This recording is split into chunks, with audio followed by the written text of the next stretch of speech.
Sebuah video viral di platform media sosial Facebook @info kejadian Boni pada Sabtu 19 Maret 2022. Video 56 detik itu memperlihatkan perempuan berpakaian merah muda. Di punggungnya bertengger ransel warna hitam. Sepertinya penuh dengan barang bawaan sang pemilik. Perempuan itu memakai jilbab warna hijau army. Ia melintasi sungai keruh di mana airnya meluap ke jalanan. Saat dikonfirmasi, perempuan atas nama Mega Armini itu membenarkan dirinya dalam video yang beredar. Mega menjadi bidan di Bontokani, Kabupaten Bone, Sulawesi Selatan sejak tahun 2010, yaitu Desa Bontojai, Kecamatan Bontokani, Kabupaten Bone, Sulawesi Selatan. Mega pun telah menjadi pegawai negeri sipil. Pertama, ia dikontrak langsung dari Kementerian Kesehatan Republik Indonesia. Mega dikontrak status PTT Kemenkes RI mulai tahun 2011 hingga 2017.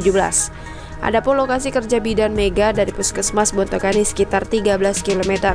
Sementara Kecamatan Bontokani berjarak 98 km dari kota Wantampone.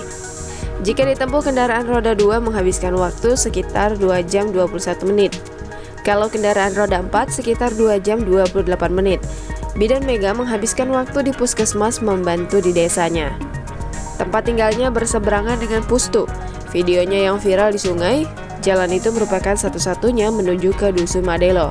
Sebagai bidan, ia selalu terjaga dalam menjalankan panggilan ibu yang hendak bersalin. Sungai yang meluap itu sudah 2 kali ia terobos saat tengah malam. Pustu, tempat kerja bidan Mega, ada di Dusun Mario. Ada juga wilayah lain yang terisolir yaitu Dusun Bahonglangi berbatasan dengan Kabupaten Goa, Sulawesi Selatan. Desa Bontojai sendiri berbatasan dengan 3 kabupaten di Sulawesi Selatan, yakni Kabupaten Sinjai, Kabupaten Goa, dan Kabupaten Maros. Jangan lupa subscribe, share, komen, dan like ya!